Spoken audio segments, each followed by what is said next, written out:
last year, I did a live stream on my top 10 favorite ocean liners. But now I feel like my picks for that list were boring choices, so I thought I should do it again. But this time, not a live stream, a regular video.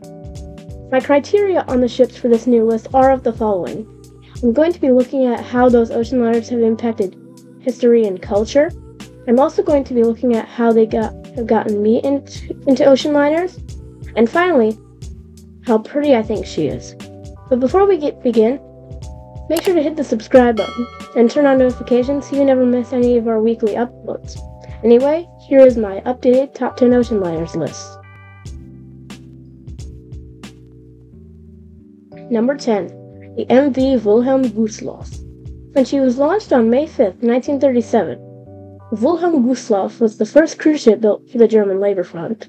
I'm not going to be going into too much detail about the Wilhelm Gustloff because I have a separate video about the Gustloff where you can learn more.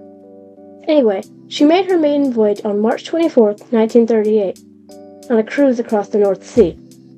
But the Wilhelm Gustloff is important because she was the largest loss of life in maritime history, killing over 9,000 people, which is a larger loss of life than the Titanic, Lusitania, Atlantic, Empress of Ireland, and the Halifax explosion combined. And I think we should pay respect to it. I also like how cruise ships in the 1930s, from ships like P&O Strathair to the Wilhelm Gustloff, have sleek white hull designs, even though the Wilhelm Gustloff has a bit of a grayish hull. All in all, I think she was great, despite the end she met. Number 9. The RMS Olympic. Now we know what you're thinking. Why Olympic and not Titanic?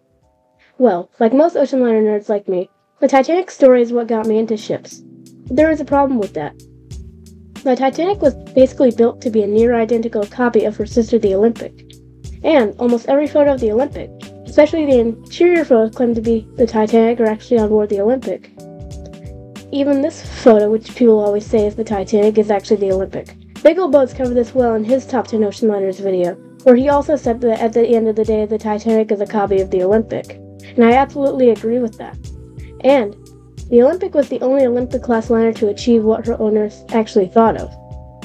And the Olympic definitely was unsinkable, despite crashing into other vessels several times throughout her career, such as the HMS Hawke collision she had in September 1911, and when she ran down the U-103 in the First World War, when she had a collision with the liner Fort of St. George after backing out of the pier in New York Harbor in 1924, and when she collided with the Nantucket Lightship in 1934. The Olympic definitely earned the title Old Reliable. Number 8. The SS Normandie.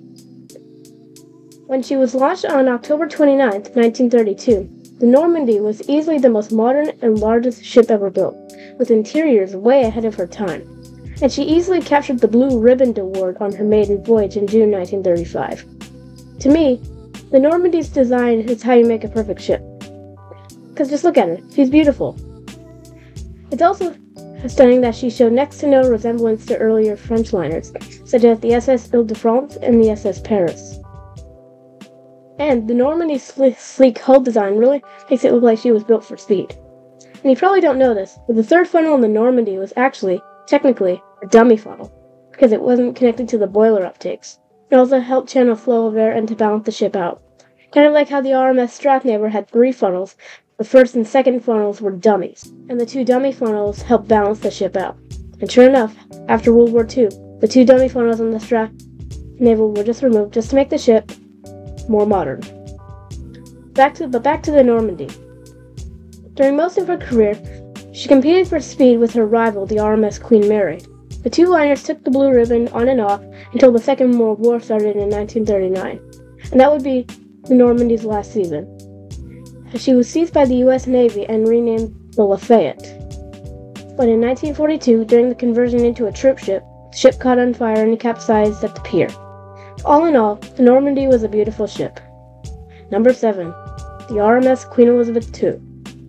When she was launched on September 20th, 1967, the Kiwi II was built to keep the Cunard line from being outdated with the old Queen Mary and Queen Elizabeth, especially since by that point, ocean liner travel was being dried up by the jet air travel. And the Cunard line didn't want to give up the old transatlantic passenger travel.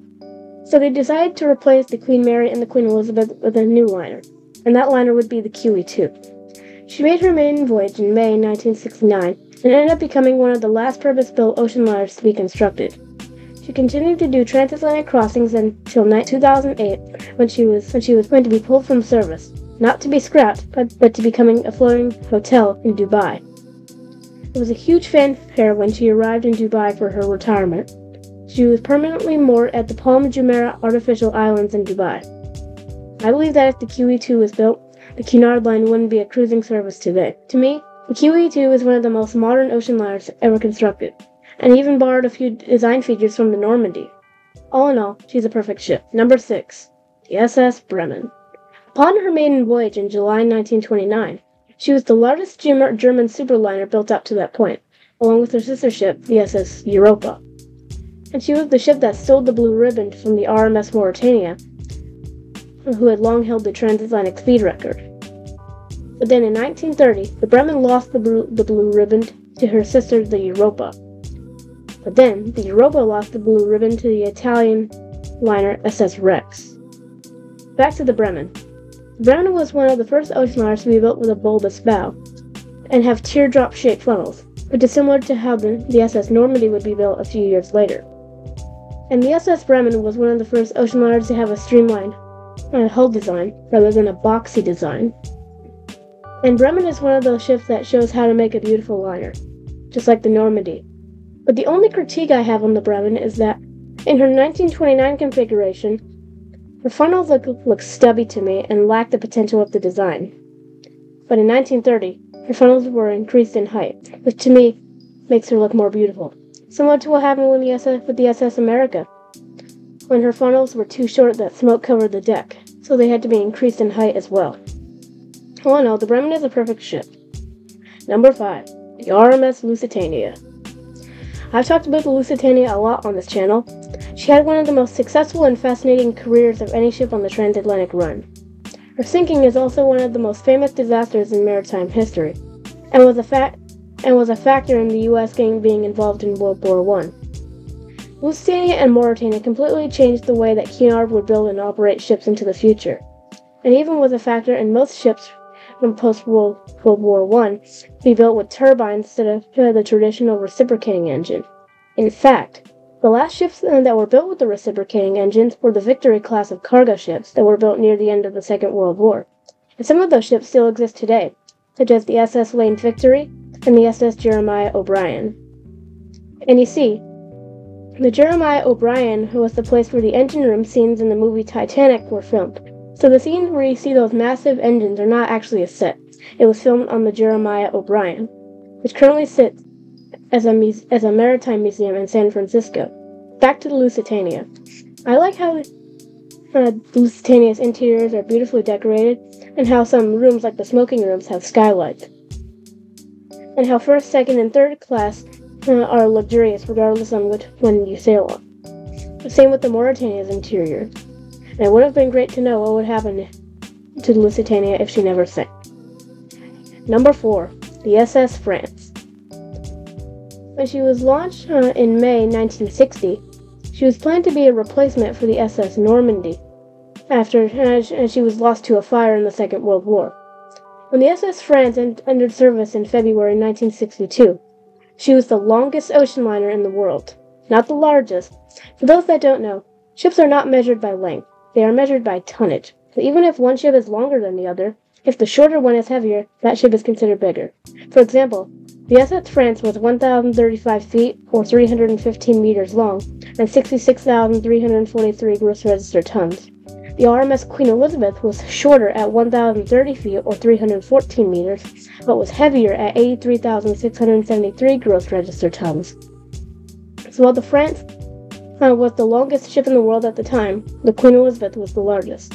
Anyway, I like the SS France because of her sweeping hull and her two massive funnels that have wings on top, which is a perfect idea for balancing a ship out, rather than having dummy funnels. But the France entered service when the new jet air travel was taking over the transatlantic ocean travel, and was one of the last purpose-built ocean liners. In 1973, the oil crisis hit, and the France was withdrawn from service and laid up in Le Havre, France. In 1979, she was purchased by Norwegian Cruise Line and renamed SS Norway, and her hull was painted in a blue and white color. But to me, I like the SS France better than her conversion to the SS Norway, especially after that 1990 refit. Let me know down in the comments which one you prefer. Number 3. The RMS Aquitania. The Aquitania well deserves a high spot on this list for several reasons. She was one of only a few ocean liners to serve in both the First and Second World Wars. She was the last four-funneled ocean liner in service, and she had one of the longest careers of any ship. Her maiden voyage was in 1914, and she was pulled from service in 1950, after 36 years of service. Aquitania had the nickname Ship Beautiful because of her luxurious interiors, and I absolutely agree that they are stunning. While her interiors are great, I'm not as big as a fan of her exterior design. For example, the ship kind of looks like it has a huge forehead with a blocky structure above the bridge, and when you view her from the stern at her half superstructure, which just looks unprofessional. But other than that, I think she is beautiful. No one's perfect. Number 2, the SS United States.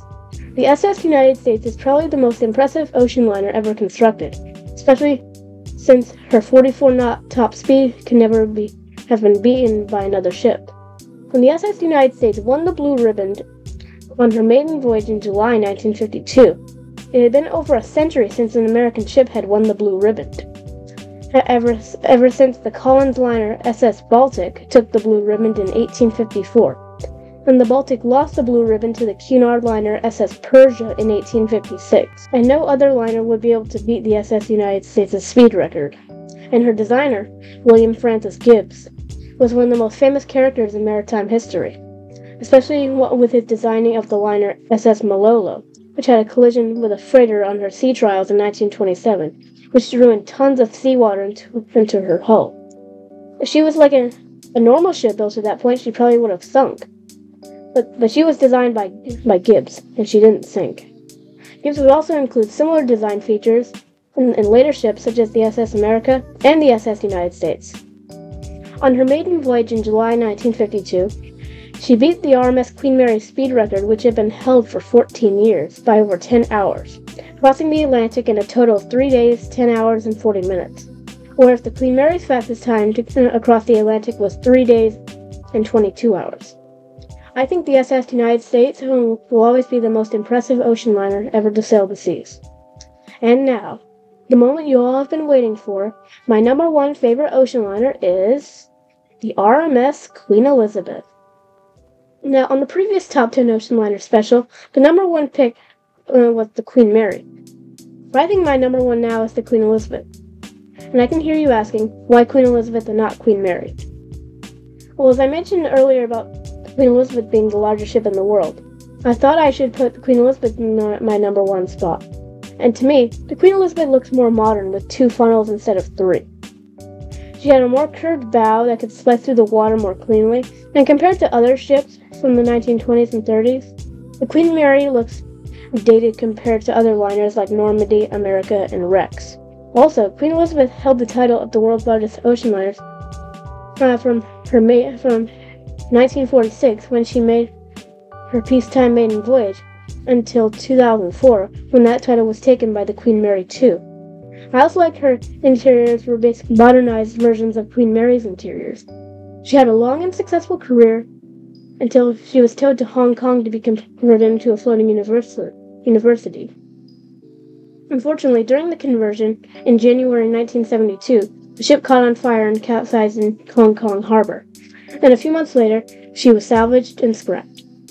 Queen Elizabeth had one of the most successful careers of any ship, holding on to the record of the largest ocean liner for over 60 years. I hope you all enjoyed my updated Top 10 Ocean Liners video. Make sure to comment down below what your top 10 favorite ocean liners are. Anyways, thanks for watching, and I'll see you in the next one.